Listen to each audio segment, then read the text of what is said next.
Topping Talks.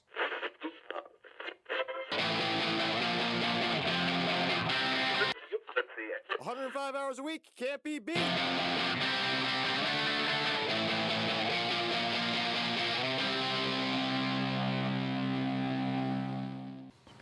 Welcome to Topping Talks. Topping Talks is a Topping Tribune production, and today's episode is proudly sponsored by Topping Technologies and ExpressVPN. Topping Talks is also on Rumble, Apple Podcasts, Spotify, and all of your favorite podcast platforms. Topping Technologies is an IT value-added reseller and services company with a special proficiency in IT security. Heck, I see their founder at least twice a day. Guys, he's quite handsome and brilliant. He's me. See, that's the joke. If you're an IT leader or a business owner, you can reach out to the team at sales@toppingtechnologies.com. Also, are you part of the 3.6% of Americans who still care about your privacy? If you are, then perfect. ExpressVPN can assist. Even though 96% of stats are made up on the spot, ExpressVPN does give a 100% guarantee via the 30-day back-buying guarantee. Now, without further ado, I'm proud to say today I'm interviewing TJ Fulbright, who is a senior incident response analyst at Brinks, Inc. Thanks so much for the show. How you doing? Thanks for having me. Absolutely. Winding back the clock a couple of years, how did you first get into IT? I would say first I got into IT would have to be the result of joining the Navy. On the way. So I was doing imagery intelligence in the Navy, and that made me use the computers a lot and satellites and, everything else technology-wise that I didn't know about. So That's awesome. What kind of tech was it? Or what kind of imaging devices was it? And that was what kind of era was that? Was it the 80s and 90s? It was 99, 2000s. So the type of technology, can't go into that, but I can tell you the kind of like behind enemy lines or enemy of the state. Oh, yeah, I remember those movies. It's kind of like that. Yeah. Not as that real time, but Oh, yeah, of course. yeah, it'd be like 10 hours later or something like that. But Yeah. something like that. Still images. That's pretty cool. And then what kind of rabbit hole did you go down in terms of if you start with that? Then what kind of inspired you for the next step after the Navy? After the Navy is it's probably when I was in college. I started off in psychology, a psychology major, but then I got tired of doing all English work, literature, and then I got back into computers, and I was just like, this stuff comes easy to me. So, and that's where I stayed. There you go. Do you remember your first computer, the first kind you used? It was probably in high school or middle school, so I don't know. It had the big floppy disk. I remember those. I mean, even in the Navy, we still use the floppy disk. And what are the little thick ones? There's a 3 1/4 or 3.5 disk. Yeah. So the original save. It's so funny. There's some people who look at the Microsoft or the Excel sheets. They go, "Oh yeah, what's that save icon? What's that mean?" It's like it came from something. That's our history. That's the floppy disk. History. Yeah, the original way we saved files and documents is on the little floppy disk. Yep. Navy can be cheap sometimes. So. Well, I was gonna say those things have great ROI. They're pretty darn cheap and pretty relatively durable too. Yep. Exactly. There's a reason some companies still use tape backup. Cheap, efficient, and pretty good ROI. Yeah. And then what was your first role after that? Remember, I think you were saying you're starting in corrections, actually? Yes, that's correct. So I started when I got out the Navy, I started in corrections, and then I ended up joining the special response team. It's kind of like the corrections SWAT team. Oh, really? So, yeah. What inspired you to go into that? I was chasing adrenaline. Yeah. So I was young, and it seemed cool. Oh, yeah. So it was just like, let's do it. And what kind of stuff was it? So you're starting off guard. Was it individual guard at a prison facility? And then what was that role like? It was at a facility. So I did a lot of transporting. Oh, really? What kind? Offenders back into like funerals, hospitals, courthouse. Really? Or, like we had the Green River killer there. Well, it was a visit. Yeah. But so we had maximum security unit, and of course we had our unit that was it was like the how can I put this, where it was kind of like the mental unit where people had mental issues. Oh, yeah. And that required you to be either on a level 2 officer or on a specialty team to work those units. So Really? What level are you? Oh, I was at the top. SRT. Yeah. What was it like progressing over those levels? It wasn't bad. Yeah. It was pretty quick. I was pretty energetic, and it was a good shot. So were you the driver or the guard, or what was it like? When you say prison transport, I automatically think of the kind of cliche scenario like Con Air with Nicolas Cage. Or Nah, so it's for me. So we had like a little patrol car. Of course, we had the gate behind the seat, and then me and my partner, either he drives or I drive, and then the other one sits passenger. The offender sits in the back seat, and we take them to where they need to be, whether it be court or, like I said, funeral, hospital, and then we bring them back. Sounds pretty stressful. Was there any like high tense scenarios or anyone trying to intercept? Oh yeah, no interceptions, yeah. but I mean, you got guys in there that they want to go, but they just don't want you to take them, so they're like trying to spit on you the whole way, or jeez, or trying to like hip thrust because for whatever reason they don't have clothes on because they did something when we got to them, and so it's a pretty hazardous environment. What was the most unusual scenario, or most frightening one, or disgusting, or what was the most unusual situation you had? I think the most disgusting one I had. So I caught this guy. I didn't catch him. They called us down. It was the mental unit, right? And he had cut off his member. Oh, jeez. And was stomping it down the drain in the shower, and that was this dude didn't have no. It's like his eyes looked dead. Like he just didn't feel any pain. I was just like, that's crazy. Oh my God. Yeah. That's something you hear about like in horror movies. Or like I can't imagine handling that in real life. Yeah. I think when I first got on the team, they wanted me to watch how they do cell entries and stuff over there, and the guy had smeared like fecal matter all through the cell because they wouldn't let him call home to his wife for Mother's Day, and so they had to go get him. And I'm in there watching, and I'm leaning on the wall, and the sergeant's like, "Hey, Tex." They called me Tex because I was the only one from Texas. Like, oh, really? You might want to get off the wall. And I'm like, "Why?" He's like, "Because you're leaning in shit." And I said, "What?" And then, I took it off. I take my jacket off, took my vest off, and yeah, it was. That was my entry. Oh my God! Yeah, that was my first. And you kept going. Yeah. Oh my gosh! And then that's going from that process. What was it like going to the? I remember you said it wasn't called the SWAT unit. What was it called again? SRT. Yeah, so what was it going to the Special SRT Response Team? Yeah, was it like what was the process like to get on that team? Then what was your favorite thing about it? What was it like? So the process was, so you had to test written. From there, you had to do physical tests, and then of course you had to do a firearms testing with. Out of curiosity, was the physical test anything? Was it more difficult than anything in the Navy, or easier, or kind of different altogether? Can't really apples to oranges. Different, yes, apples to oranges. So Navy run a mile and a half. This we ran a mile. I mean, at that time, I think I was clearing a mile and a half in like 8 minutes and 45 seconds or something like that. So was it like a full tactical gear, or like how much weight, or? No, it was just shorts, t-shirt. Okay, gotcha. So, and then we had to do push-ups, sit-ups, pull-ups. That's the only difference. Oh, really? We didn't have to do pull-ups in the Navy. But sit-ups, push-ups, and the run, that was normal. So that stuff came easy to me. And then we had to go from there straight to the gun course. Oh, yeah? What kind of gun courses do they have? It's like M16 M4, and then you got the standard issue Beretta 92. Oh, nice. There you go. Yeah, I hate that pistol, but well, who doesn't like having who doesn't like having a trigger pull a mile long? Yeah. That's pretty cool. Then what was it like working in that new role? Oh, it was exciting. So I had a lot of freedom. Instead of just being, how most officers was tied to a unit where they had to be there all day, every day, and just stay there. I was free to roam. Oh, really? And whenever someone needed something, especially if there was like an incident that was kicking off, then they would announce on the radio, and then we all sprint to the office from wherever we're at, put our gear on if needed, and then go to the location and try to de-escalate the situation. Really? So, and that was the same being confined in terms of geographic area. Was that the prison area, or was that outside in the town? Or prison area. Oh, really? So you were responding to incidents within the prison? Right. Oh, really? What was the most exciting story about that, or most nervous one, or most interesting? I think the most exciting one was this is the only time they put me on the 30 millimeter, and the guy was trapped in the galley or the kitchen with and he had a fork. And he was trying to shave it even more, to make it sharper. And he didn't want to put it down. He charged us, and then took the shot, hit him in the leg, and then that was the end of it. Oh, there you go. And then took him up to medical and got him patched up. Yep. And then I was like, dude, you weren't getting out of here. It's like 8 doors before you can get out of here. And he just wanted something to do. Really? Yeah. Oh my gosh. I was like, well, now your leg's purple.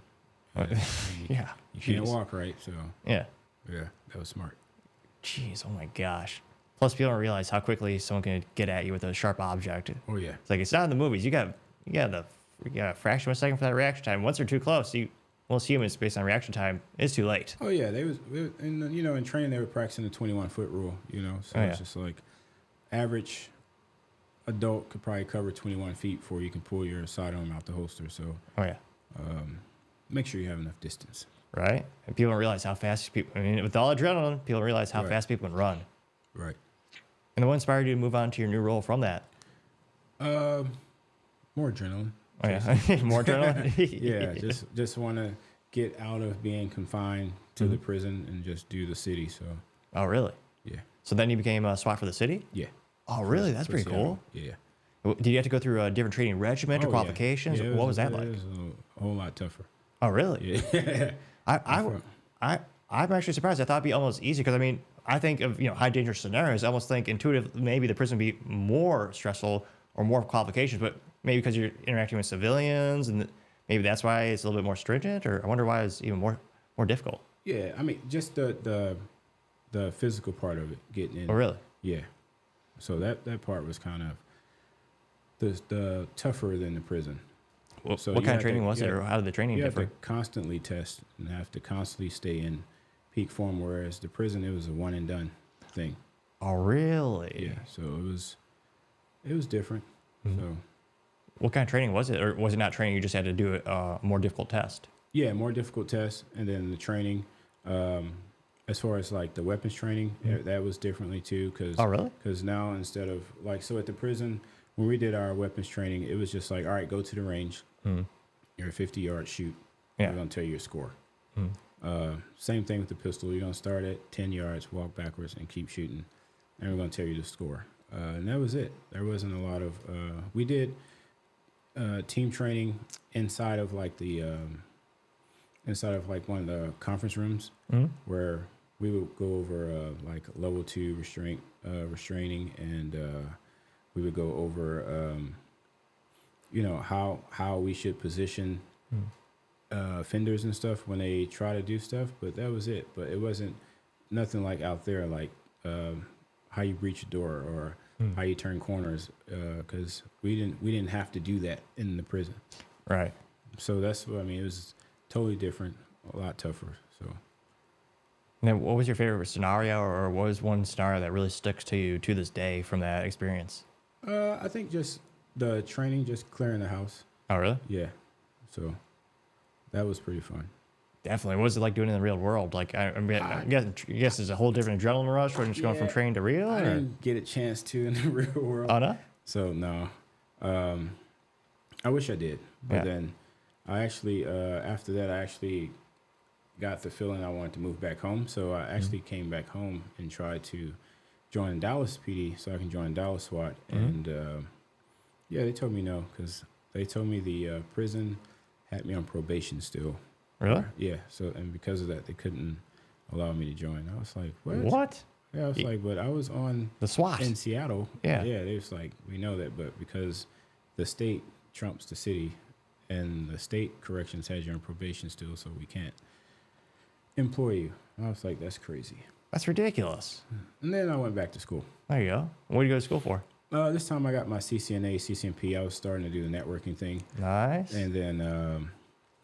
and what inspired you to go to networking? Because IT is a big field. There's a lot of things you can do. Was this something that particularly attracted you to the subject matter? Just listening to a friend. Oh, yeah? Yeah, he was just like, hey, come do this class with me. This is the new thing. I was like, all right, let's do it. There you go. And then we went, and I finished. He didn't. Even though it's his idea. Yeah. I finished. He didn't. And then after that, that's when I got on at GameStop. Oh, really? I was going to say, it's a few places from my childhood more iconic than GameStop. They had all the N64 games back then. Yeah. So GameStop was like, this was the first time I think I probably actually leveled up in the company from different positions. Yeah, I came on as a help desk person. And what was it like getting that first role? Or how did you get your foot in the door? Because I know, that's one of the biggest logos out there. I know some people, like, as a kid, you always dream of working there because, every kid loves video games, and they have all of them. Yeah, but it's not as good as it sounds. They have a really cool lobby, though. Yeah, but no video I know, games in the lobby. It's just the lobby. But yeah, I got in through, at the time, my kid's mom. Oh, really? her friend's husband, he worked there and he got me in. Oh, no way. It's awesome. Yeah. So, Out of curiosity, in the interview process, did they even ask you about video games? Like, what's your favorite N64? No, they didn't ask. Not one video game question. What? Oh, well, disappointed. Okay. So I catch myself in the help desk, helping like 70 and 80-year-old people try to install Sims on their computers. There you go.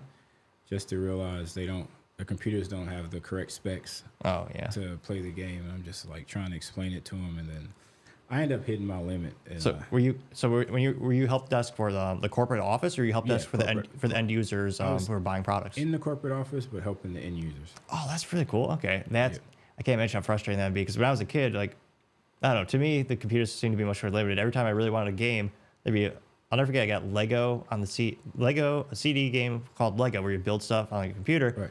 And the first time I got it, we put it in my dad's old Micron computer. It goes, spec's not working. I'm like, gosh, darn it. Mm-hmm. So I had to go out and fix it. And like, it seemed like there was a lot more incompatibilities back then, especially. Yeah, they were very specific. Yeah, exactly. Nowadays, most pre-built PCs are pretty durable and they're pretty compatible with most of the games out there, thankfully. But yeah, I can't imagine the stress. So you had to answer all those cliche questions of why is Sims not loading? I just bought the game for you guys. Oh, dear God. Right. What type of computer do you have? What are the specs? I don't know. Or where'd you buy it? Then you have to look it up. And yeah, I hit my limit pretty quickly. So I remember I thought I hit the mute button, and I was trying to help this old man install this game, and I was like, why you old ass trying to play this game anyway? And he was like, what? And I was like, nothing, sir. Whoops. I was like, shit, I thought I was on mute. Right?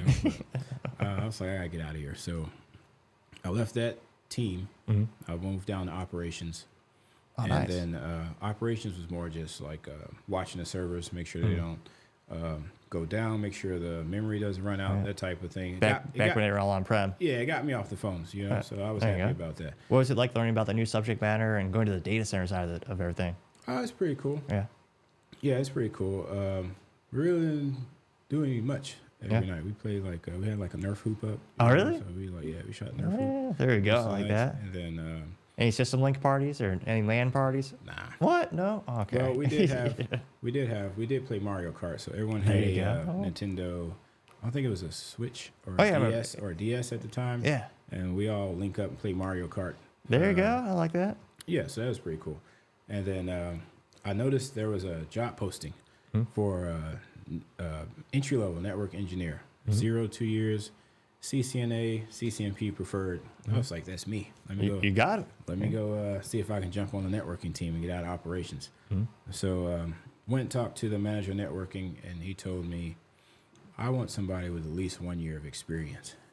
And I say, hey, the post says 0 to 2 years. Yeah. And, I fit the post, but I don't fit what you're telling me. Yeah. He's like, well, if you come down here and job shadow for a year, then maybe we can get you in. I was like, dude, interns don't even work for free for a year. Not that I know of. Yeah. And then I just start going off on the guys. Like, you want me to come down here? You want me to go work in there from 8 to 5, then come job shadow here for an hour?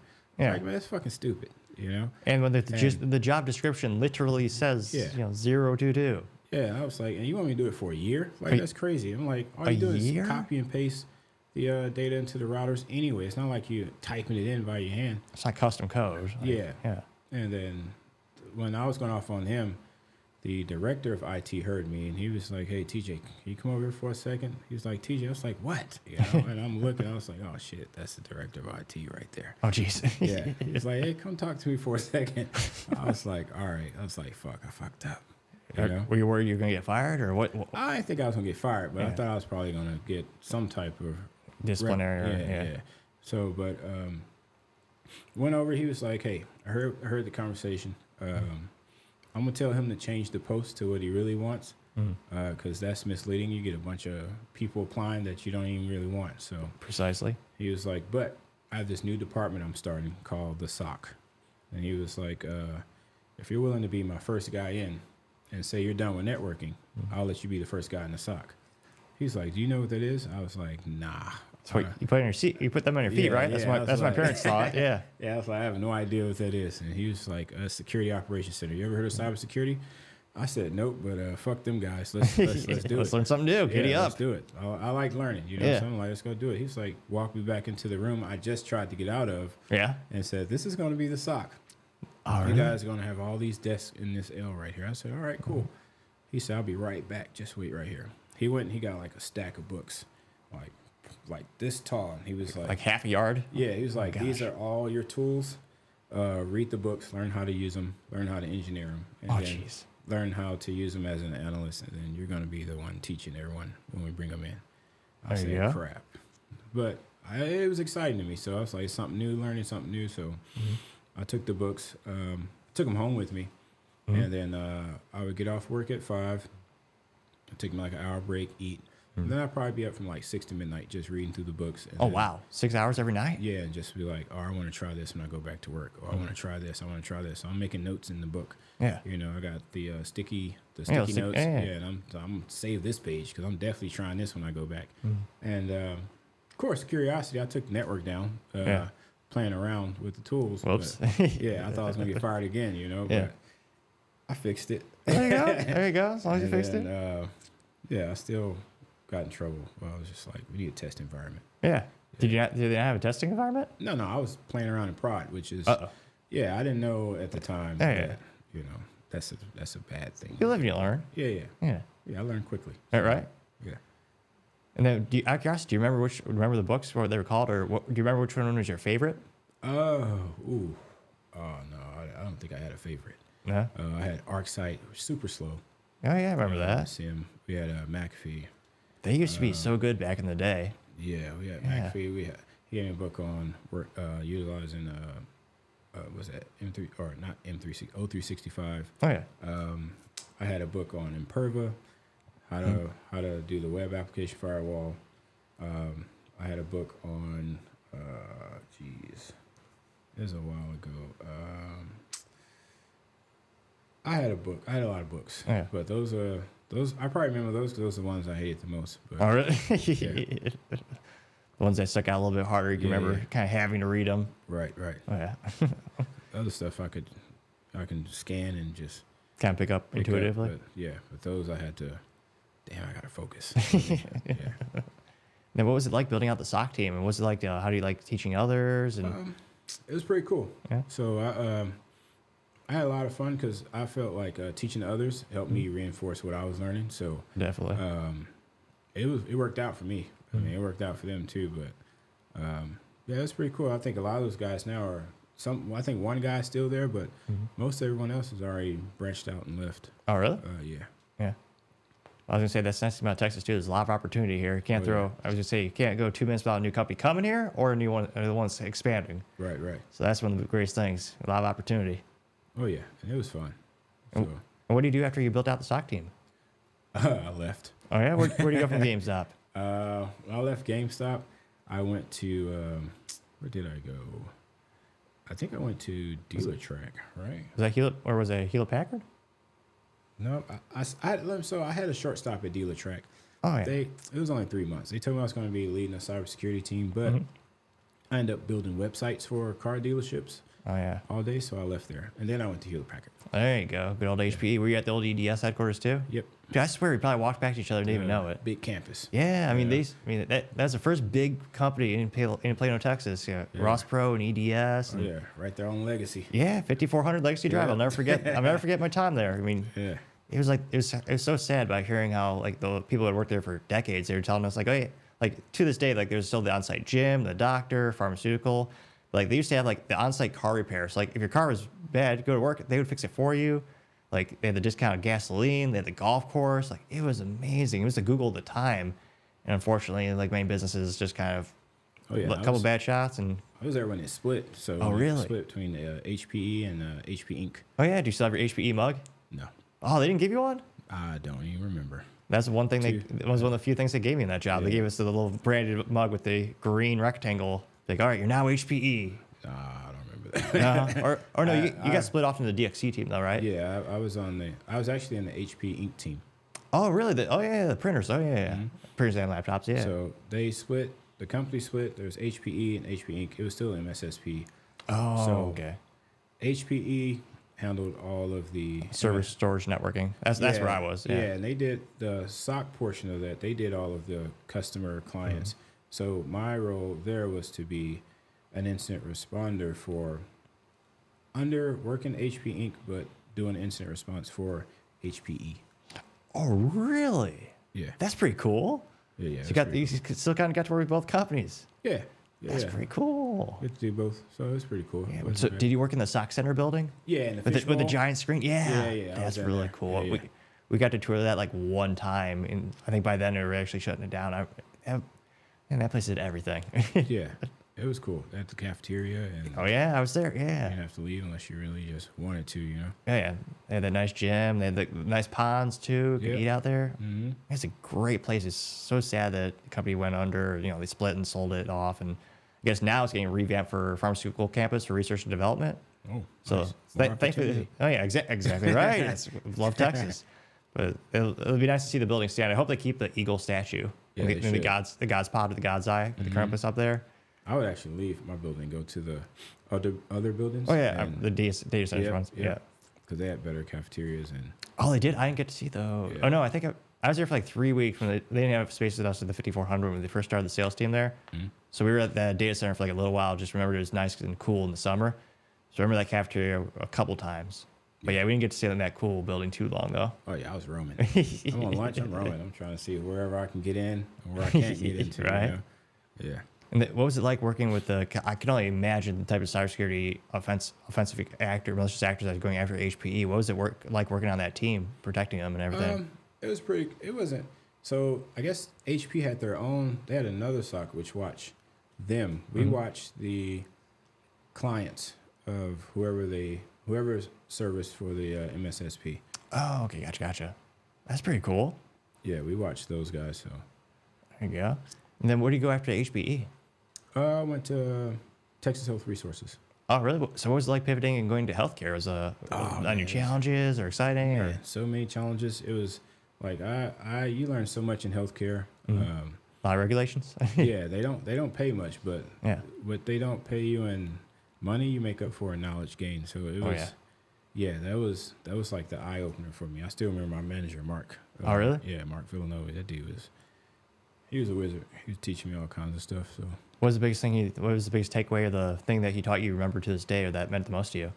I think just looking at logs, it seemed cool when he showed me, but it may have been bullshit, but it worked. Yeah. When we were looking for it. He was just like, I just do it. I just click the mouse and just pull it down, let the screen go until I see something that's different.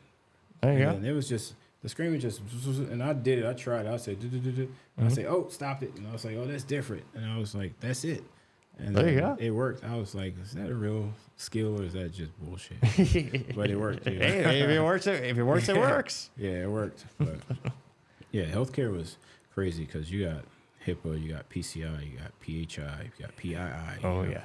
You know, you cross in a bunch of different realms that I didn't cross into with HP or GameStop. So it was very eye-opening. And then that team, you know, we didn't have a SOC. So we had engineers, and then we had the manager, 2 incident response analysts, me and another guy, and we kind of, the alerts came into the SIM, and then we would go after them, but we also did vulnerability management. It's just like, it's one of those places where it was kind of like where you do everything.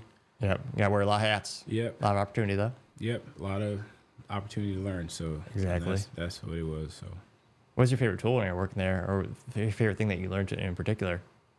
I would say at Texas Health, favorite thing that I've learned, it was probably just the incident response process at that point. Just that's where I got my GCIH, and then. Oh, really? Yeah, when I got that there, kind of like everything. Some of the stuff I was doing made sense, some didn't. But once I went through that course and got it, it's just like eye opening. It's just like, okay, I came back with new ideas, new thought process, let's tackle this way, and then you know, there's new intel coming out, and it's just like, all right, we got to put blocks in place for this new stuff, and I'm like, I already did it. He's like, when did you do it? I did it last night when it came out. You Perfect. know? He's just like, getting ahead of the game. Yeah, he's just like, and that happened more often And he was like, "Dang, dude, you always a step ahead." I was just like, "Yeah, man. I mean, I like this stuff. So, Hell yeah. That's what I gotta do." And then why do you go over from there to consulting? That's a whole different name of the game. Go to EY, I think you said, right? Yeah. So the EY gig was more of a. So it is one of the big four, Oh, yeah. and it is an accounting firm. But where I worked at, I was the threat detection and response team lead. So I was leading a team of maybe like 4 to 6 individuals, and those individuals probably had 2 to 3 clients that they were monitoring. Oh, really? Yeah. So I'd have weekly calls with customers, and some places want you to just detect, notify. Some people want you to do the full walk. Oh, really? Yeah, but a lot of times people just wanted you to just notify them, and then I would have to break down to the team. They were like, a lot of junior analysts were like, "Hey, we sent this over. What do you think happened?" So I was like, "Well, based off of the information, I can give you a little scenario of what I think possibly could have happened." And then, because there was no feedback loop, I was trying to create one, but the companies were just like, "We're just too busy. Just send it over. We're too busy to give you guys feedback on what happened with this." So Oh, really? yeah. So I was trying to create a feedback loop, but it never worked. But so I just give them a scenario. The mystery would kill me. I want to know what actually happened. Yeah. Right. And then what was your favorite? I guess you probably can't say your favorite client, but what was your favorite scenario from that, or what do you like the most from that experience? I think what I like the most from that experience is that Oh, no worries. is that I got to meet a lot of people. That was the first experience where I actually got to travel. Oh, really? As a representative for the company. We had the Prince, I think it was the Prince of Dubai, Saudi Arabia. One of those guys came over and was trying to get services. So I got to sit in and present in front of them. And they had their own Secret Service detail. Yeah. They wanted certain types of water. I was like, I've never heard of this water before. Yeah, but. So where did that take place? So did they come Dallas. here? Yeah, oh, really? Okay. Here. Yeah. What kind of water did they want? I don't even remember. I never heard of it before, yeah. And it was in the bottle, glass bottle. It was just like... Oh, that's fancy. Yeah, they didn't even drink the shit. Just what? They just asked for it and just sat on the table. So. Is it like a power move, or are they just very particular? If they wanted water, it's got to be the... Yeah, if they want water, it's available. I want to say that's Voss, and I only know that because of marketing is the weirdest water because it does come in a glass like bottle thing. Yeah, I think it was like orange labeling. Orange and white labeling, but it was in a glass bottle, yeah. And I know the Voss bottle is perfect cylinder. This was cylinder up to a cone type thing. That's too fancy for me. I don't see that at the Walmart. yeah, almost like a old English 40 ounce or something like that. That's the bottle was shaped like. That's fancy. Yeah, interesting. Yeah, I can't. And then so what was that like going with their version of the Secret Service? Did they come in and just like do a pre-room scan? Like, do they interview everyone? What was that like? No, they just because there's only so many people allowed in the presentation, so. They would talk to us, and then they came in. They did a little walkthrough. Everyone had to stay where they were at doing the presentation. And of course, they had their people out in the hallway. Gave the presentation. They got up and they left. Really? Yeah. Do you guys win the contract? Nah. Oh no. Hence probably why I could talk about. Yeah. Okay. Yeah. Nah. Didn't get it. Really? Gosh, that's gotta be. It was big. They wanted us to come in country and set up their whole security infrastructure. Like really? From the ground up. So. Yeah, we had already made plans and flights and who was going to be whose travel buddy, to walk around the city with and everything. And then the last minute they was like, nope, canceled. They went a different direction. Oh, damn. So where was a unique? Remember you said you like to travel from that experience. Where's the favorite place you got to travel when you're working there? I only stayed in the States, though, so I didn't get to go many. But I went to D.C. I thought that was pretty cool. So. That's pretty cool, yeah. Yeah, I mean, I've been there before. Yeah. Because I used to go in and out the Pentagon, but... Oh, really? What was that? That was Navy time. Very cool. Time, but there you go. This time I went back, and it was different. It was a bunch of stuff I didn't get to partake when I was in the Navy, so I got to do that. Check out a bunch of museums. And, see the Smithsonian. I think Smithsonian is probably one of the most famous museums I've never been to, but I'd love to see. Yeah, see the sights. Yeah. So I got to do stuff I didn't get to do when I was in the Navy, so that's probably my favorite. It's pretty neat. Mm-hmm. And then where'd you go over after EY? After EY, I went to Brinks. Really? And then I was going to say, for the folks who may be living under a rock, what's Brinks? So Brinks is so you got the Brinks Home Security, which everyone thinks we are, but you have the Brinks Armored Trucks, which transport precious metals, paintings, currency, anything precious to you, we can move it. There you go. And our guards are armed There you go. in some countries. I was gonna say you always see the trucks. It's probably one of the coolest headquarters I've ever seen. When you go to the actual headquarters, you see like the vintage trucks from like the 50s or the 40s. It's a small Yeah, truck. like the original armored trucks, like from back in the day. Yeah. Like it's so cool to see those pieces of history out there. Yeah. I was surprised. I was the dudes in, I think it's Colombia. Those dudes got slingshots. What? Yeah, crazy. They don't even have firearms. They have, I don't know if it's a country thing or what, but they got mean. I bet they probably got mean slingshot accuracy. I'm sure they do, but it's also a slingshot. Yeah. It sounds like a Fast and Furious movie. We have to take over the slingshot. Like, Yeah. really? Because I know in certain countries they have restrictions on calibers for civilians versus military. That's why the 380 auto is so famous in some countries Right. versus 9mm not. But like, yeah, that's very interesting. Slingshot, really? Yeah. Bag of money in a slingshot. I guess it works. Give them credit. Yeah, it works. Yeah. Then how do you find out about the company and how do you get your first role there? And what was your first role when you first joined up? I actually got scouted by a recruiter. Oh, really? So, first role they brought me on as the senior incident responder, and then from there I went to they actually started using me to. We had purchased another company, so they had me assigned to them to decommission all of their security tools. And then replace them with our security tools. So even though they brought me as a senior incident responder, that was my first gig in the company. And I think we only had like 2 people in the SOC at that point, and they were still trying to learn Splunk. So Oh my gosh, really? yeah, it wasn't really like it wasn't as it is now. Oh yeah. Yeah. Then after that, once that came down, we started bringing more people in. We got a SOC manager. There you go. And then they brought me back as the senior incident responder, and that's what I was doing. I was doing that. I was helping vulnerability. I was kind of like the jack of all trades. Like I knew everyone in every other department that we needed to talk to, and because I just some people go to work and they just sit at their desk all day, go to lunch, go to cafeteria, go to break, go to the restroom, maybe hit the vending machine, come back to the desk. No, not me. I get up. I walk around the building. There you go. I'm knocking on doors. I'm going, hey, what do you guys do? Yeah. What do you guys do? I'm making friends, just trying to figure out who does what in the company, because a lot of times emails, they work and people get them. They'll read them and not reply. Oh, yeah. Same with your messaging tool, whatever your choice is. They'll read it. You'll see they read it and they won't respond. So I'm real big on just getting up and knocking on the door or going to somebody's office and be like, well, that dude's a director. It's like, so he's still human. Yeah. Like, who cares he's a director? He's still human. Like, he's going to fix the problem for us. That's who I'm going to go talk to.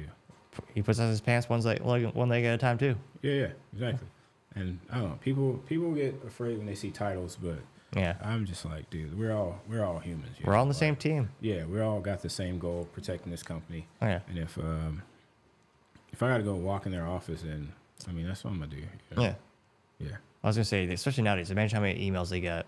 Yeah. You got to cut through the noise sometimes. I got tons of emails. Oh yeah. Especially with the logo, like everyone's reaching out to them. We get hundreds of emails a day. I even got emails I don't even want. It's just exactly. Jeez, there's so many. But then I went from that, and then the SOC managers they brought in kept getting fired. So they made me interim SOC manager. There you go. So, no pressure. No, I was SOC manager because the whole team already knew me because they always escalated to me. So there you go. I was interim SOC manager. Then I was in on the interviews for who was going to take over as SOC manager. And then once they brought that person in, then I moved back to my role. And the latest one we had was great. He's still there, but he's still running the team. Excellent. And I moved up.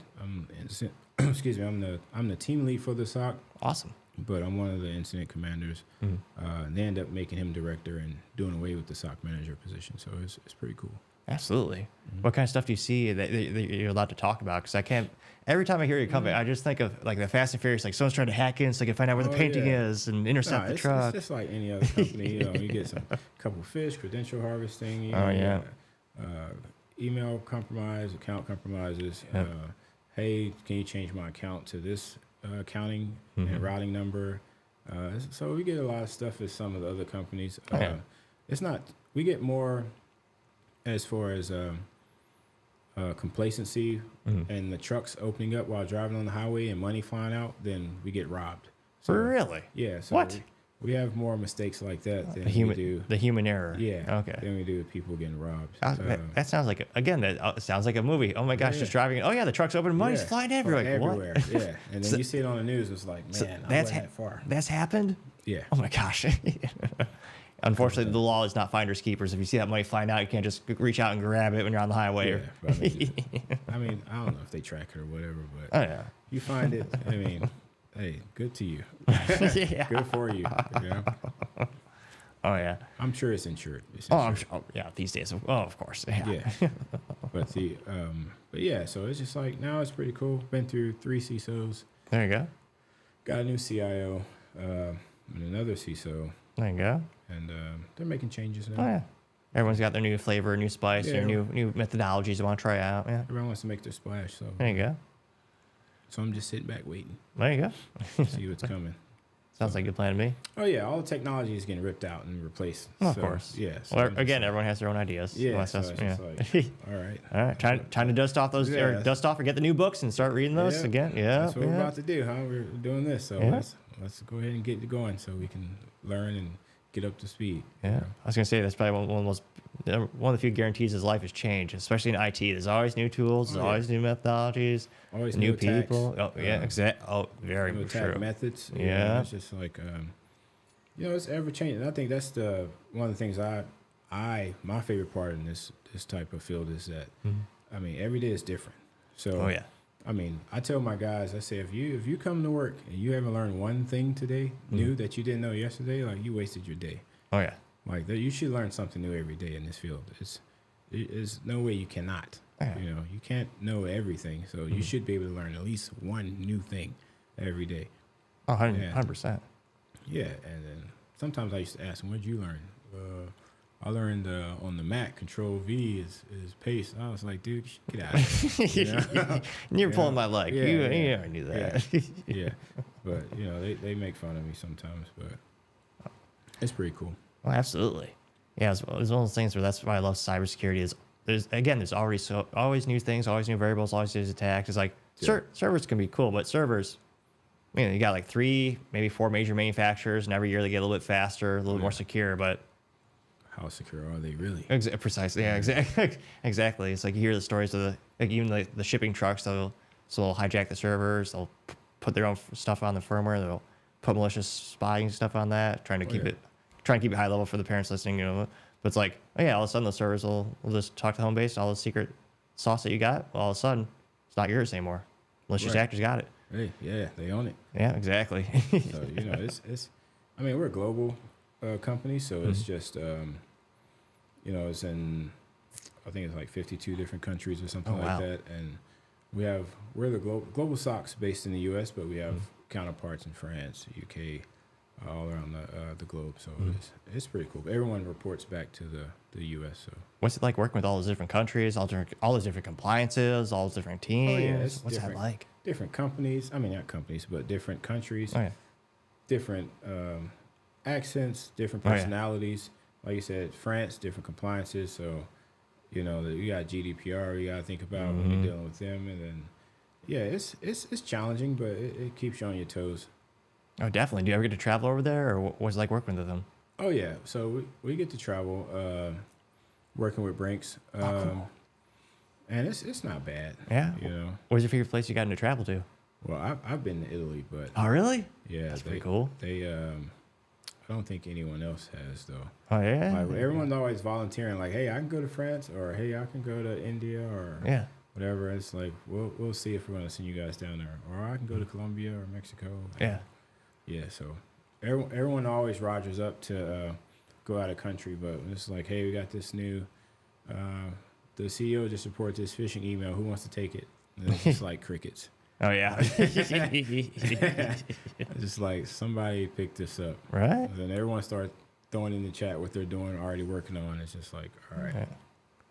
Like, who's free? Exactly. And then what do you like to do outside the office? I'm a big car guy, and I'm a big firearm guy, too, so. I think you were telling me you got a nice, good old Chevy Chevelle. Yep, 72. Yes. So what's the story? How do you get that, and what mods do you do to it? I mean, that's classic American muscle. Yeah, I got it out of this place in Tennessee, not Memphis. Really? How do you find that? That same friend I went to school with. Oh, really? That was supposed to go to CCNA with me. Yeah. Yeah, he was like, dude, they got some nice old school cars and they cheap. And then he's like, I would get this one or this one, and then I bought the one that I bought. So you say cheap. How cheap were they back in the day, or when you bought it? It was $27,000. That's it? Yeah. Oh, you can't even get. I was gonna say it's like even a shell of a Chevelle, not even with an engine, is going for so much these days. Yeah, it was $27,000. Then With a powertrain? yeah, Was it numbers matching too? no, Okay, I was gonna say still though, that's a good deal. The it powertrain. wasn't that good of a deal. Yeah. But no, it was. They put like 20 grand into the motor, switched out the transmission. What kind of motors got in it? Jeez, it's like a LS. Let me see. I got my sheet. Yeah, let's check this out. It's got a LS. Yeah, it's like a LS. I remember. Operation type thing. It's funny. It's like I know it from all back in the day. It's like so many people know the Chevy Chevelle because of the Fast and Furious movie. Because was it the fourth? Or one of those films they had it in there. What is it? It's a. And what kind of transmission you rocking on that? I actually had a 700. I think it's like RV4 or VR4. Nice. It's got the overdrive in there, Oh, yeah. so it doesn't helps with the gas mileage. Wow. How much does the gas mileage really matter with that though? What kind of fuel economy you getting in a Chevelle? I don't know. It was a crap shot, you know. It was a gamble because it didn't work. The gauge didn't work. I haven't gotten really? that part yet. So, Yeah. Yeah, it was a Motown block. There you go. Yeah. 4-inch stroke, 4.15 bore, Ooh, and nice. What kind of horsepower are you pushing out of that thing? I haven't dynoed it yet, but I'm sure it's north of 5. Nice. But it's that thing. The whole neighborhood hears it when I start it up. It's just like boom, you know. And the garage smells like gasoline. As they should. Yeah, and it's but yeah, it's pretty. I get a lot of compliments when I drive it. Yeah. Yeah. And I forgot what color you get for that one. Orange. Nice. I love the fun colors. Yeah, it's orange. And there's something about American muscle that's just special, man. Yeah, man. They don't make them like they used to anymore. No, I took out the bench seat up front, put in bucket seats. Ooh, really? New carpet, new headliner. Nice. Put in power steering. Really? Took out that because I was getting a workout with the other. Yeah, I was gonna say that's a workout. Yeah. And then placed headlights and did line the trunk. Placed the liner in the trunk. And yeah. What's the most difficult part of the restoration or the modification? And what's your favorite one? Probably replacing the headers and the exhaust. Yeah. Because the original guy had the exhaust dumping out the back of the car, but because I have such a big block, I need to dump underneath the car to get maximum output. Oh, really? So my exhaust dumps under the car, and just opening that hood and then just seeing the stainless steel headers and how it's all connected. Yeah, it's pretty. Yeah, that's gonna be nice. Yeah. Have you taken up? How fast have you gotten her up to? Or do you go for top speed or? I haven't, because that doesn't work either. No? So Oh no. I just gauge it. I just go with the flow of traffic because There you go. none of the I haven't got to the dashes yet. The dash or the dials, I'm saying. And I'm gonna go with the old school with the retro dials. Oh yeah, They've been you trying got to it. get me to go digital, but I just want to keep it old school. Yeah. There's a time and place for everything. I prefer the old school needles. The needles are just awesome to me. Yeah. Got to keep it retro. Oh, exactly. Yeah. And those things, man, those things are so beautiful. They're never going. It's so to me, it's so sad. A lot of those cars are now gone or going electric. It's like, Yeah. it's. I can't do the No. electric. I mean, have you quote unquote heard the new Dodge Charger? Yeah, I've heard the Banshee, and it's Well, no, the Banshee or the EV. yeah, the EV. Yeah, now they have the exhaust or they have the quote unquote sound system that can act as the exhaust. Yeah, I'm not impressed. Yeah, it's like I watched the video of it, and all it did was remind me. I would love to get the one from like 1 or 2 model years ago that's still a gas engine and a stick shift and a V8 and a real Hemi. Right. It's like those things sound like a symphony. So it's like I understand why they're doing it, and I'm sure some people like it. But like, it looks kind of cool. Like it looks like they took the Charger, just put it in PS2, make it more rudimentary graphics, but like looks kind of neat. But it's like, yeah, hearing the sound of the old cars, like that just makes me want the old real car. You want that rumble. Oh, That V8. precisely. I want the demon. Like, oh, Yeah, you can't throw a cam on an EV. Yeah, exactly. It's like You get that little lope, I want that pistol grip shifter, 3 pedals. Yeah. Those things. We'll see if they sell. We'll talk about maybe lost business opportunity or investment opportunity. They may go back. The final one. Well, yeah. So that's a true thing. But like the final send off of the Challenger, going for like $320,000 asking price. No, I don't know how many people are buying them at that much, but like, yeah, I'm okay with that. it's like, geez. They have a nice. I got my. If I win lottery, I'd love to get like, the nice lime green one with the pistol grip stick shift and the 3 pedals. Right. Like, when they sound magnificent, but it's like, yeah, it's It's like a heavy. I don't know. I mean, they are heavy too. Yeah, Yeah, my other car's faster, so yeah, because you also got the C8, right? Yeah. yeah, and you got the fun color for that one too. yeah, the adrenaline yellow and that thing. It sounds nice when it starts up. Too. Oh, it sounds amazing. I heard it before I saw you. Yeah, it sounds nice when it starts up. So. It's pretty quick. I think I want to taken that to like maybe like 105. I still know. Yeah. See, those are Marvel engineering. I'm that old SOB where my first thing is I wish the Corvette should have 3 pedals. I know I'm in the minority of people who want stick shifts these days. I mean, and it's fast as hell too. For what it is, I mean, it only takes me about maybe like $45-$50 to fill it up, and then That's not bad. If I'm in touring mode and I'm just cruising at 70, I'm probably getting probably like 36 miles per gallon, 37 miles per gallon. Really? Yeah. It's pretty damn good for a sports car. Yeah. But I mean, who cruises Well, that long? I mean, I True. tested it out. I tested it out. I drove from Arlington to Mesquite. Oh, really? And I was like, I'm gonna test it out and see yeah. how it is. Pretty decent drive. Oh, yeah. And yeah, I think it said I only burned like 7 miles worth of gas There you go. in that trip, and that was there and back. I was just like, that's crazy. Just 7 gallons for all that? Yeah, It's not bad. yeah, Have you? And I forgot. You say you take it to the track yet, or have you wanted to go to the track? yeah. Track day was the 7th. Oh, nice. Which track do you go to? It was at. Is it Eagle Canyon Ranch or ECR? There you go. Yeah, that's my favorite one. That's Yeah. that's the first track I ever been to when I took my car to the track. That one's they got some good fun corners on that one, Yeah. especially downshifting. Was it Hit the? the straightaways? You got 2 yeah. decent straightaways That's- where you can cut up. I mean, not for my car because it's a Civic, so it's you still got to be honest past me. But those are pretty good straightaways. Oh yeah, it was a couple. And the rattlesnake always gets me the first on in. You got all the Yeah. turns. That one. I think it was 2 in the group. It was 2 C8s. Oh, really? There was, I think there was 2 992s, and then there was, Nice. I think there was a GT4 and a GT3. Really? Group, yeah. Those are amazing. Man, I would love to get a Porsche. It's one of the last really good sports cars out there. Oh yeah. Like, man, I got was the Cayman GT4 RS? Yeah, the GT4 RS. I did a driving experience last year, and so it's like you can't push it too hard because it's a small, compact map layout or a track layout. It's like, man, it's so much fun. Like so responsive. It turned the second you want it to turn. It would turn exactly what you want. You had a pretty good get up and go to it. It's like, man, but See, that's next on my. That's the next car. you think you can get one of those? Yeah, I went to 718 Cayman GT4. Yeah. Those are pretty nice. They weigh darn near nothing too. They reduce so much weight out of those things. It's Yep. so impressive what the Germans are doing over there. I want the 6-speed. Oh, hell yeah. That's But the only way to do I it. want the 6-speed. Yeah. Man, you can't beat it. And Porsche's one of the last companies. There's so few of them making fun sports cars with the 3 pedals. Like, I think they said the last year you can get one is the 3 pedal is 2022, and then before that it was 2018, and then they didn't make it 6-speed in 19, 20, or 21. They brought it back in 22. yeah. I don't know if they have it in 23s or 24s. So apparently, unfortunately, due to the cybersecurity law of the EU, they're actually killing the Cayman, with the exception of I think the top trim level, like the GT4 RS.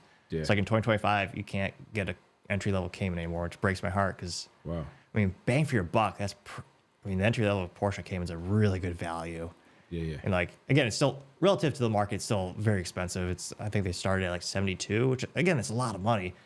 But for a Porsche, that's a fun track toy right off the box. That's great value. I mean, on Porsche's website, they start lower than that. Really? Let me see. Was it 62? Yeah, it was. It's still a little bit too rich for my blood. It's funny because I looked it up today too. Because again, I know the 911, they haven't killed that. They came out with a hybrid 911 for reasons, which I know there's a couple folks who like the the immediate power and all that kind of stuff. Oh, you know what? You're right on the money. What is that? Yeah, 72. Yeah, 72,800 for the 718 Cayman. And again, that looks so cool, and Yeah. it kills me that they're killing that car just because they have to. It's like, I mean, most people go with the 911. You know, the 911. oh yeah, that's true. But I mean, what do those start at? Like, is Expensive. I thought those start at one. Now I'm curious. Now I have to see. I want to say it was 120. So 911. Oh no, wait, I was off. Is what? So this is list price, but 120, 100. That's for the 911 Carrera. Yeah. And of course, what does it go up to? Like 250? Yeah. Try finding that without the markup because the GT4RS, the markup on that, I can't find one for less than 230. Jeez. But if you look at the Porsche's website, it's only 160 brand new. Oh yeah, it's You know? So and they it's just like, got the 911 ST that starts MSRP for without options, and they got options. right. $290,000. So that's a pretty good band of like entry level versus top level. But again, trying to get one without a dealer markup, that's diff. Yeah, it'd be best if you just order straight from Porsche. A lot of people are saying it's almost become like Ferrari, where you have to buy the entry level ones before you get the ones that you want. That sucks. Yeah, because that's kind of gatekeeping it a little bit. Yeah. And good. That would deter me. Yeah, it's like great for the dealerships. That's one of those things where it's like, I love to custom it. I get a nice, me, I get a fun green color. Right. It's like, you know what? Wouldn't mind just buying it used with a couple thousand miles. Sports car, you got to make the loud colors. Oh, exactly. I would never. I've had a black car, my Chevy Cruze Eco with a stick shifter. I loved it, but it's like, especially in Texas, I don't want another black car. It's like, yeah, in Porsche, they have the best custom options, which again, I've dreamed on their website for hours. Like, just if you want, like, the regular green, they have like the pseudo custom green for like $15,000 list price. They got like 40 different shades. And then if you want like the $50,000 paint option, you can like get exactly to what you want. Like, it's brilliant because it's really profitable. It's great for Volkswagen. More companies should customize that because you're basically printing money. Right. But yeah, it's like if you're getting one, like especially me, I'm getting that one car. I'm gonna make it last. You can get the color stitching, like because unlimited custom option. It's fun. It's yours. A lot of people, they'll get the car at the price they want, and then they'll take and get it wrapped. Oh yeah. To the color they want. And the manufacturer's losing money if they can. They are incorporate that little function of you can get it whatever color you want. Exactly. I'm surprised more of them do it. I'm surprised, frankly, Ford doesn't do it with Mustang. Because there are some guys who love, and again, I was going to say, kind of a debate. I think Ford did win the pony car war because, the Camaro was going to be an EV SUV apparently, and the Charger's electric they are going to have the gas option for a straight six turbo, which that's not Hemi. It's like, that's not enough. Jim Farley's pretty cool, though. Like the CEO of Ford said, he doesn't care what the competitors are doing. They'll always make a sports car V8. And I wish he's added this, but hopefully they'll always have it with a stick shift too. Yeah. They have a lot of options for Mustangs, but I'm surprised they don't have that boutique because, of course, you can get the fanciest of the trims, but like the ability to have like the most specific paint that you want, because I'm sure their Mustang, their sports cars, they pay for that. Yeah. And I think it would elevate the brand too, of Ford in general. But like definitely, if you get your own custom colors. Yeah. Yeah, why not? I think Rolls Royce is like $150,000 or $200,000 ballpark if you want your own custom color that like it's not like a trademark where like only you will ever have that specific color. And like how much does that really cost them? Right. Like not much, but great margin. Of course, bragging at where people with Rolls Royces go to, the country club or whatever. It's like, oh yeah, I have this very specific color in my Rolls Royce, and people are willing to pay for it. It's brilliant. Like, dude, I can get that color in a wrap. Yeah, exactly. It's like, yeah. Yeah, that's specific. Yeah. Oh yeah, man, it'd be hard to beat a nice Porsche. Out of curiosity, what's your favorite car of all time? If you had to pick one, we'll have a caveat. Someone else is paying for insurance, maintenance, and gas forever, so you don't have to worry about any of that. What would you get? Ooh, probably Koenigsegg. Ooh, those are amazing. Yeah. Those. Just the door. There's probably more engineering in that one door than an entire General Motors vehicle. Like everything about that car is perfect. But if under those circumstances, that's my dream car. But under my circumstances, then the Corvette is my dream car. Oh yeah, like the one you have, the C8. Yeah, I had a C5 too. So oh really? Yeah, it's been my car since I was a kid. Same. Yeah, I always wanted a Corvette. You ever go to the Bowling Green Museum and then across the street the assembly line? I have not. Oh, it's worth every penny. It's a fun experience, especially with the kiddos. Oh yeah. It's like I remember when I was in high school, that was like my graduation gift was we went to the Corvette Museum in the assembly line. Mm-hmm. And at the time I was going to say the new. It was a 2009 that 2009 era. The C6 Corvette ZR1 just came out. So you got to see him on the assembly line like, "Oh my god." Cuz to me at the time that was the most expensive, fastest car General Motors had ever produced, and also to me looked awesome. Like I still remember going to the Chicago Car Show to see it in person. See, and I like the Z06 from that year too, though. Dude, those are pretty good. Yeah, with the little scoop in not scoop, but the little hole in the front. Oh yeah, the air intake. Yeah. Air intake. Yeah. Yeah. And it only came in a stick shift as a true sports car should. I would argue. Yeah, I think it was 5 horsepower. Oh yeah, they got it on the badge because the previous generation had the 405. I remember seeing those on the badge as a kid. And I remember thinking like, that's so much horsepower. We'll never get more than that. It's like, oh no, I was wrong. Right. Wait till the next one comes out. Oh, exactly. And the next one, they just kept getting faster and better and better.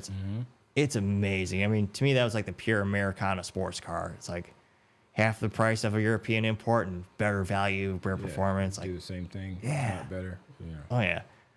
And then GM kept hiring their engineers from Ferrari, and all of a sudden the new Corvette looks pretty darn closely to a Ferrari. Yeah, I think that's where the who was that? I don't know if the guy from Bentley left and went to Chrysler, or that's why you had the 300 Chrysler 300 that looked almost just like the Bentley, the Flying Spur. Oh. Because I think the guy was doing all the designs left.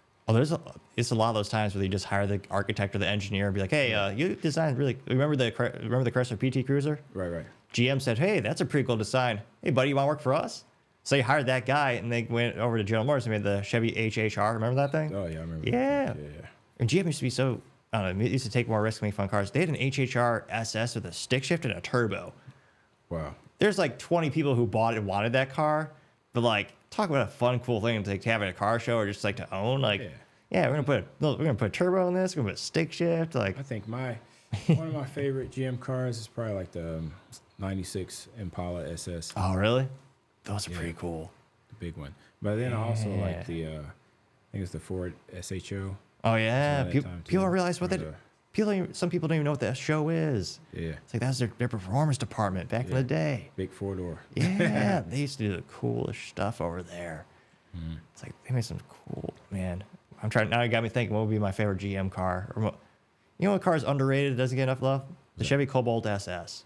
Really? When I was in high school, that was like my quote unquote like pseudo dream car. It was like kind of practical and almost affordable for us. But like, yeah, man, they had a stick shift, a turbo, 4 doors. I mean, he had the later ones had a little screen, so you had a couple of statistics on the pillar.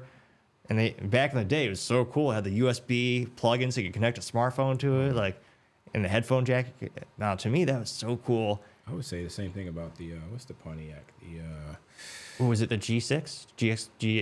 Not GDP, I like that GXB? one you're talking about. Yeah. I think it was the G8 GT. I like that one Oh, too. well, that was an import. Yeah, so that was from Australia. That was a Holden.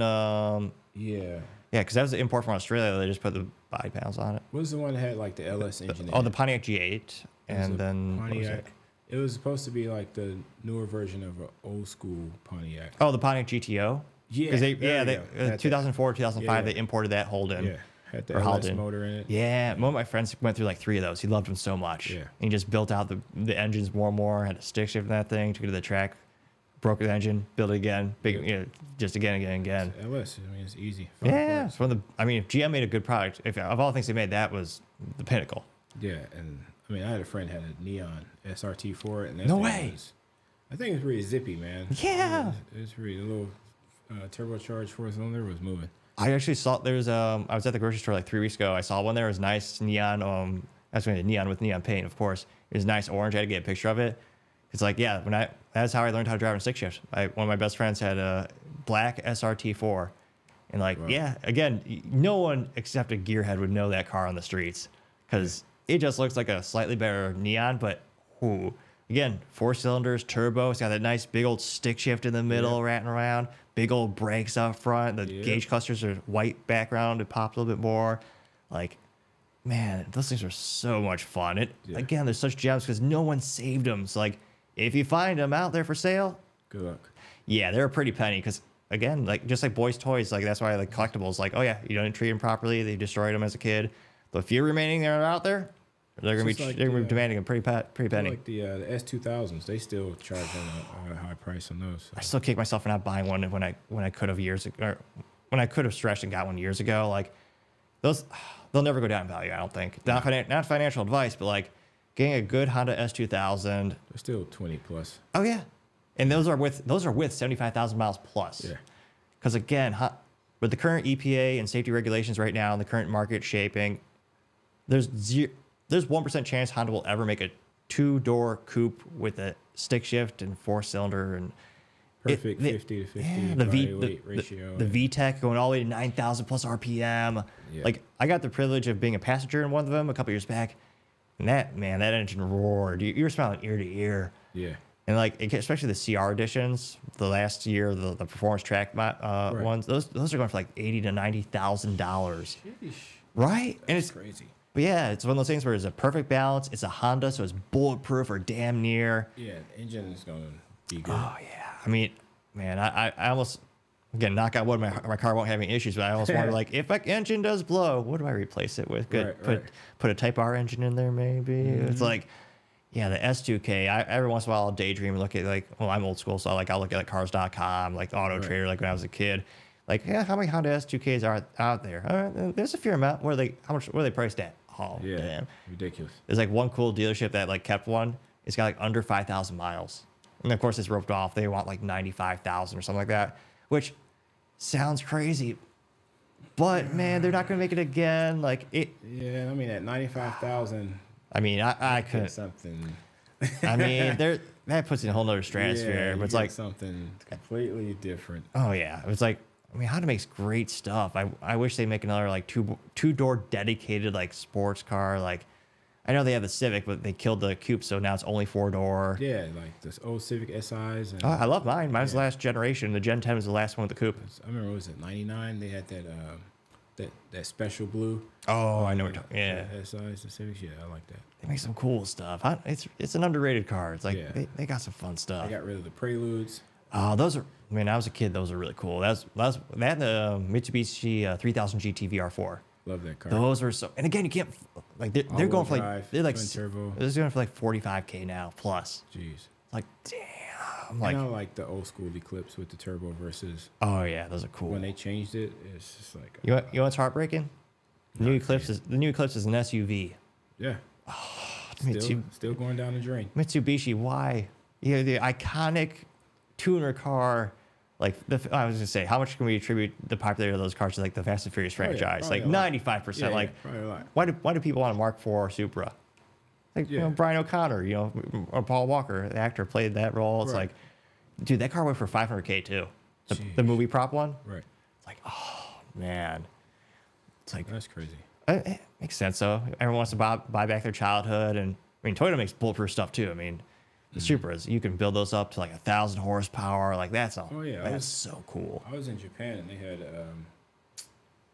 the Toyota dealership. They have different models of Supras. So they had like the Hayabusa version. Oh no way. And they had same with the RX-7. All Mazda those dealership. They had different versions of the car that we just don't get in the U.S. You know? I was gonna say if they didn't if they didn't put that oil filter under the axle for the RX-7, there'd be a lot more of them around.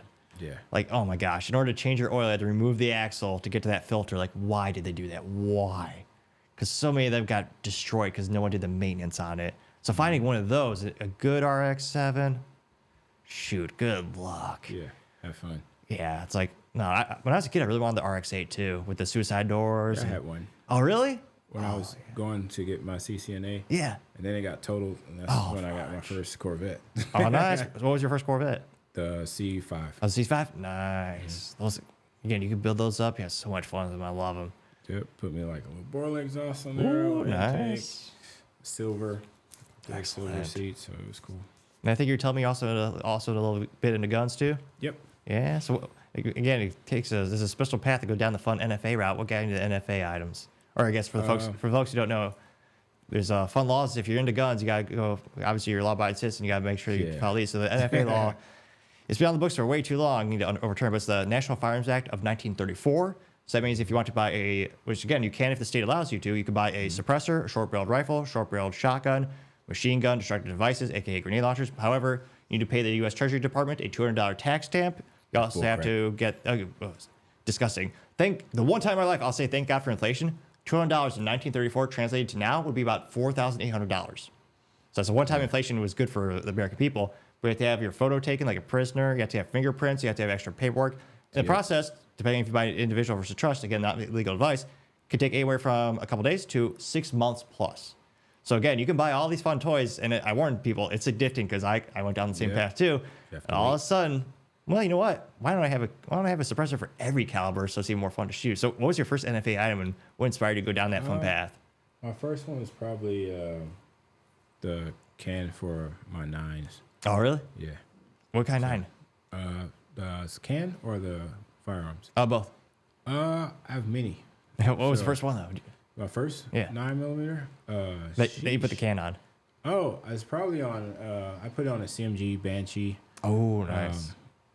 I think it was a Mark IV. And I had a YHM 9. They was having a special on the YHMs. Oh, really? And then and then I also run it on. Excuse me. Okay. I run it on the SIG. I can run it on anything. Oh yeah. Do you get the hybrid attachment, or what kind of detachment? I got the attachments too. There you go. So, the quick detach. Yep. That's a nice thing. That's what you really want to do. That's what I was gonna say. That's one of the hybrids I do want to buy. It's like, because I got that for a couple of my rifles. You got the one. I got the 46 cal. Right. And then you could just take it off, and you got the same muzzle attachment, or it's on all the rifles. You just switch it off and put it on all of them. It's like, then you have to have a tax stamp and buy every different caliber. Yep. Not as efficient because you got to adjust the whole size, and you're not going to get the best performance. But like, yeah, you don't have to wait all those months, pay those taxes. Oh, you have to pay sales tax on top of that. I forgot about that too. 8.25% in Texas. Yep. And then from there, I got a honey badger. Oh no, wait! You got the Q? Yeah, which required the SBR stamp. Oh, you got the real one with the SBR. Yeah. Nice. Then I got the Thunder Chicken, the can that went with it. Nice. That's what's it like shooting the 300 blackout? I've only got that privilege once or twice. Pretty quiet. Yeah. Because again, for some of these guns, it almost is like a video game. You get like a suppressed 22. Yeah, that round is built to be suppressed. Yeah. So it's very quiet. Yeah. And then from there, I went and I got the Geisley. I think it's a Geisley. Jeez, what is that rifle? It's SBR too. I had to get a stamp. Oh, you got the fun. Oh, yeah. And then I went out and bought the SOCOM RC2. Ooh, really? How do you like that one? 5.56. It's pretty cool. Yeah. It's tough. You know, it's got quick detach on there too. Yeah. Is it? You get the? Would you get the tan or black, or is that the Surefire? Black. Yeah, nice. Those I've never heard anyone complain about a Surefire product except the price. It's probably not the quietest, but it's definitely durable. Yeah, that's why they wouldn't. I think that's why they win the contracts here with the military. Yeah. Have you seen the RC3 yet? No. It's the first one that they came out with. Is 3D printed. I saw it at the store. It weighs pretty much a little bit lighter, but it is bizarre, and it is cool to see like all the 3D printed suppressors hitting the market and all that. And I mean, the biggest cliche of marketing they have now is the back pressure is nothing, because that's what the military wanted with the SIG, which they wanted for health reasons, because again, less toxic things that are being shot into your face, less going out there. So I understand why, but it's fascinating to see like every manufacturer, as soon as SIG said that, now they're all saying they got the low back pressure, and it's all they're talking about. Should cut costs too. It should, I mean. Oh yeah, if it's 3D printing. Yeah, like it should be half of what it costs for. Now the funny, titanium and. But you know what's funny about that though? What's that? Costs twice as much. So I think the list price for the RC2 was like maybe 800. Right. RC3 is like 1700. Sheesh. Yeah, right. Without the that's before you have to buy all the adapters, all the fun add-ons. It's like, jeez. But no, I think, maybe with economies of scale, go down in price, because again, with the 3D printers or the additive manufacturing, I mean, those machines. I went down the rabbit hole of like, thanks to LinkedIn, actually, one of the few times it helped out. I took a screenshot from the Surefire commercials, because I was so fascinated with the new commercial highlighting the RC3. I'm like, who makes that fancy additive manufacturing printer? So someone on LinkedIn actually said, oh yeah, it's this one. I mean, those printers cost more than a Ferrari.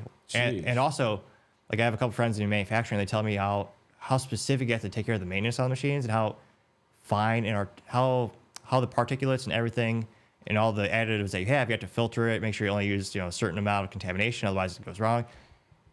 I don't know if the manufacturing cost will ever go down to the point where it's cheaper, right? Because it is much more convenient, and you can actually you can print a whole pallet of them, or a whole block, or not pallet. There's a fancy term for the printing area, right. So you can get the big batch done at once. But I think the material cost, the precision, is one of the reasons why, and then you have the upfront cost. So, and conceptually, in our lifetime, it should be, because again, there's less human production. Because again, with the traditional suppressor, you're welding all the baffles together, right. And it's titanium. But Inconel's not.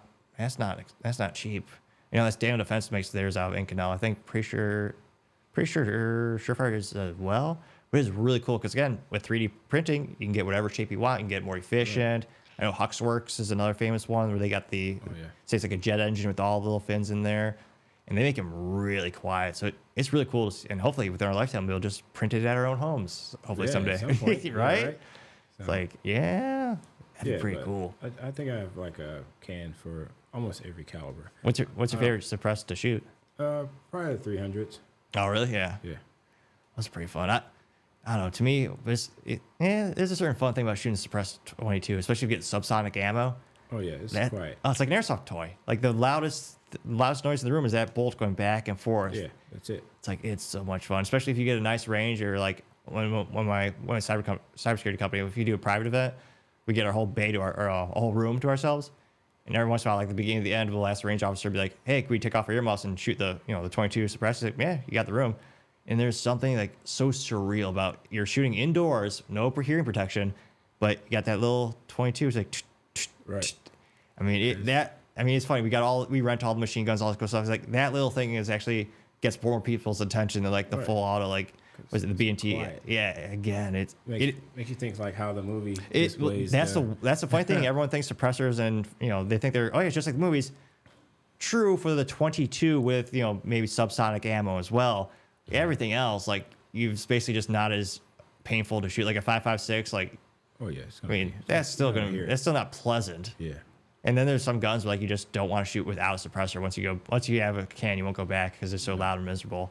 Mm-hmm. It's like I would still get. I've never shot an AK suppressor. I know there's a couple manufacturers that make one for it. That would be pretty fun to do. Yeah. I shot one full auto at the range. That was pretty cool. Really? Yeah. Oh, that's so much fun. I haven't rented an AK yet. Those would be pretty fun. The last one was the B&T APC-9. We rented those. Nice. And that with the factory B&T suppressor on the end, there's no recoil at all. That was a lot of fun. I think the most pleasant machine gun I ever shot a couple years ago, actually one of my prospective clients has a full auto MP5 suppressed. Nice. Well, he got lucky. So back in the day before 1986, Americans, if you had the license, you could just manufacture your own machine gun and you had to pay a $200 tax stamp. Right. But you can make a machine gun. After 1986, thanks to Reagan, well, then the firearm had to be manufactured and registered with the U.S. government before 1986. So that's why individuals in states that allow machine guns, you can't get a new manufactured machine gun, thereby dramatically limiting the supply. So this is right when the law changed. My buddy got it for like not even $6,000 for a full auto MP5. Wow. Right Try now, that now. Yeah, right now, if you want a full auto, it's called a transferable machine gun, transferable MP5. Going for like $65,000. Yep, they can keep it. Oh, right. It's like, God dang. But like, I'll tell you what, I got to shoot that thing suppressed. The Germans know what they're doing, just like Porsche. It is almost like a toy. There's like no recoil back and forth, and you stayed on. It was so easy to stay on target. It was like that roller delay blowback system is ingenious. Yeah, I think some people like. I mean, they try to compare it to the SIG, the MCX. Yeah. But I mean. It's not. I shot the SIG makes that's a nice 9mm, especially SBR. Get a can on it. I got a buddy who did the whole 9 yards of that, but like, it's still. I shot both. It does not compare to the MP5. Like, it is just no comparison. Not the same. No, it's like of all the things HK makes, that's what they're known for the best. Like they tried all the new stuff, and it's like everyone's like, yeah, that's great, that's cool. We want that though. Right. The MP5. Oh, precisely. It's like, and HK, that's probably one of my favorite brands too. They make some cool stuff. Mm-hmm. Oh, yeah, I like them. I mean, of course, we got the P30Ls, Oh, yeah, exactly. I was going to say, thanks to John Wick and Keanu Reeves, everyone wants the P30L. It's like that's got to account for half their sales, or like half the reasons they have a sales these days. It's like one of the more affordable John Wick firearms. Oh, that's the only, I guess the only affordable weapon from John Wick would be the Ticonderoga pencil. Everything else goes up. Yeah, everything after that goes up. Oh, yeah. Well, that's because you got Terran Tactical, the pimped out, the staccatos, and like the Glocks.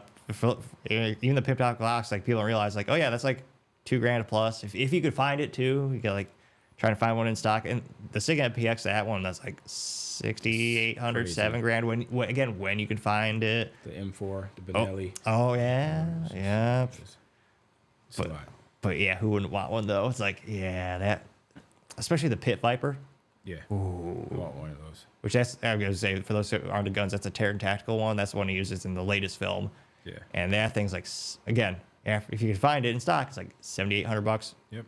And if people forget, that's naked. And in firearms, when you say naked, that means there's no optic, no red dot. Yeah. And that's another $1,200 plus, depending on the manufacturer you want to go with.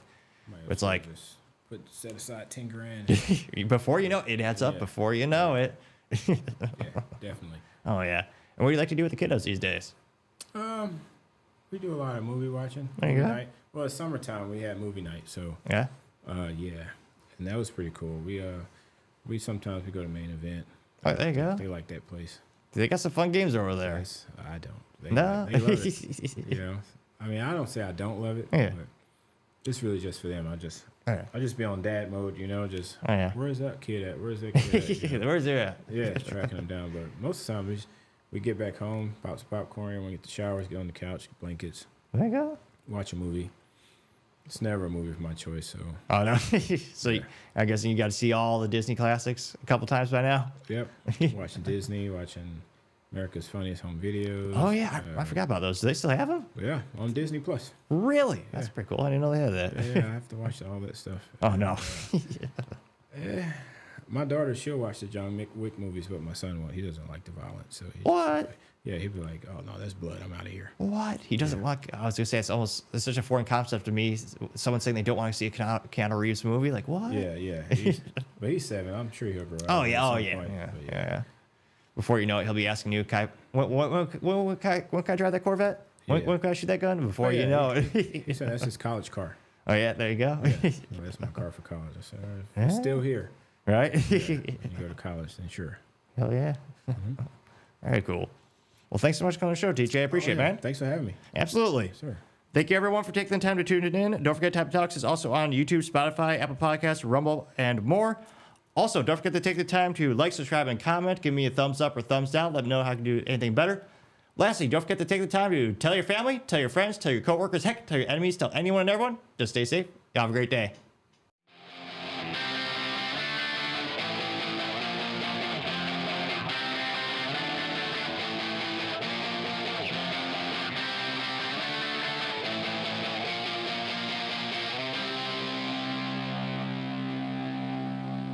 Topping Talks.